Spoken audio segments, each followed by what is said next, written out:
Hello guys, welcome back to our channel. आप सभी का स्वागत है हमारे ऑफिशियल यूट्यूब चैनल में। तो आज की इस वीडियो में हम बात करेंगे भारतीय साक्ष्य अधिनियम के सेक्शन 147 के बारे में। तो अगर आप लोग चैनल पर पहली बार जुड़े हैं हमारे साथ, तो वीडियो को लाइक करके चैनल को सब्सक्राइब जरूर कर लीजिएगा, ताकि आने वाले वीडियोज़ की अपडेट आप तक आसानी से पहुंच सके। तो आइए जानते हैं क्या कहता है भारतीय साक्ष्य अधिनियम का section 147। Section 147 of Bharatiya Sakshya Adhiniyam, it deals with the evidence as to the matters in writing. तो सेक्शन 147 जो है, ये हमारा बात करता है अगर कोई भी ऐसा डॉक्यूमेंट है जैसे कि agreement, contract, will, sale deed, ये सब वगैरह, या फिर कोई भी लीगल ट्रांजेक्शन के अगर कोई रिटन डॉक्यूमेंट है, तो उस रिटन डॉक्यूमेंट को जो है कोर्ट में उसके कंटेंट यानी कि उस डॉक्यूमेंट में क्या लिखा हुआ है उसको साबित करने के लिए वही डॉक्यूमेंट जो है प्रोड्यूस करना होगा। इसी के बारे में हम जो है इस सेक्शन के अंदर पढ़ेंगे।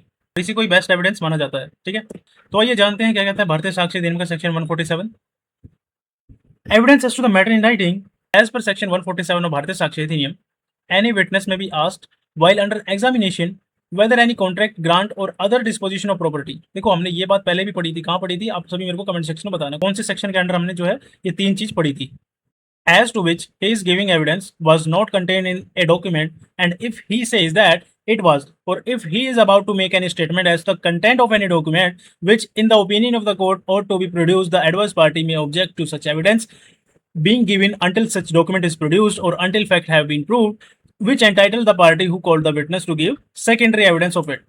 सेक्शन 147 हमें ये बात बताता है कि जब कोई विटनेस कोर्ट में जो है किसी कॉन्ट्रैक्ट, ग्रांट या फिर डिस्पोजिशन ऑफ प्रॉपर्टी से रिलेटेड कोई भी डॉक्यूमेंट जो है उसके बारे में एविडेंस दे रहा होता है, उससे जो है पूछा जा सकता है कि आप जो बात जो है बता रहे हो, क्या वो बात किसी रिटन डॉक्यूमेंट में जो है लिखी हुई है या नहीं। अगर विटनेस जो है यस बोलता है, या फिर जो है वो डॉक्यूमेंट के अंदर के कंटेंट्स यानी कि उस डॉक्यूमेंट में क्या लिखा हुआ है बताने लगता है, तो दूसरी पार्टी, तो एडवर्स पार्टी जो है वो ऑब्जेक्शन कर सकती है। कोर्ट कहेगी कि पहले जो है ओरिजिनल डॉक्यूमेंट प्रोड्यूस करो। ठीक है, हमने ये बात पहले समझी थी। अगर ओरिजिनल डॉक्यूमेंट प्रोड्यूस नहीं हो सकता तो पहले ये प्रूव करो कि सेकेंडरी एविडेंस देने का जो है वो लीगल राइट है आपके पास। जैसे कि हमने सेकेंडरी एविडेंस के सेक्शन के अंदर पढ़ा था कि अगर जो है ओरिजिनल डॉक्यूमेंट लॉस्ट हो गया या फिर डिस्ट्रॉय हो गया या फिर जो है अपोजिट पार्टी के पास है और उसको प्रोड्यूस नहीं किया गया, तभी विटनेस जो है डॉक्यूमेंट के कंटेंट्स के बारे में ओरल एविडेंस दे सकता है। हमने ये चीज पहले पढ़ी थी। तो आइए अब हम आते हैं एक्सप्लेनेशन पर। इस सेक्शन की एक्सप्लेनेशन क्या कहती है। A witness may give oral evidence of statements made by other persons about the contents of document if such statements are in themselves relevant facts। तो देखो एक्सप्लेनेशन यहाँ पर ये कहती है कि नॉर्मली किसी डॉक्यूमेंट के कंटेंट्स को प्रूव करने के लिए जो ओरिजिनल डॉक्यूमेंट जो है वो प्रोड्यूस करना पड़ता है। ठीक है, लेकिन अगर किसी दूसरे व्यक्ति ने जो है डॉक्यूमेंट के बारे में जो स्टेटमेंट दी है वो स्टेटमेंट खुद ही एक रेलिवेंट फैक्ट है, तो विटनेस उस स्टेटमेंट के बारे में ओरल एविडेंस जो वो दे सकता है। और इस सिचुएशन में विटनेस डॉक्यूमेंट के कंटेंट्स को प्रूव नहीं कर रहा होता है, बल्कि एक रेलिवेंट स्टेटमेंट को प्रूव कर रहा होता है। तो आइए एक बार जो है हम इसको इलस्ट्रेशन के थ्रू भी समझ लेते हैं। The question is whether A assaulted B, C disposes that he heard A says to D, B wrote a letter accusing me of theft and I will be revenged on him.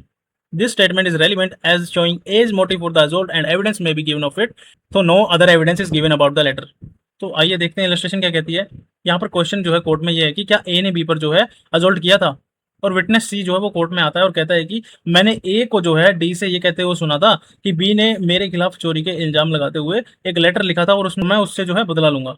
इस statement का relevance क्या है, यहाँ यहाँ court को ये prove नहीं करना कि लेटर जो है सच में लिखा गया था या उसमें जो है क्या लिखा हुआ था।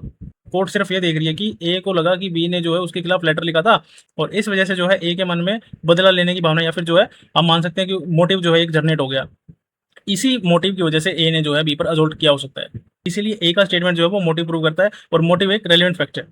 यहाँ लेटर प्रोड्यूस करना जरूरी नहीं है। क्यों? क्योंकि विटनेस लेटर के कंटेंट्स को प्रूव नहीं कर रहा, बल्कि एक ही स्टेटमेंट को प्रूव कर रहा है जो कि मोटिव दिखाती है।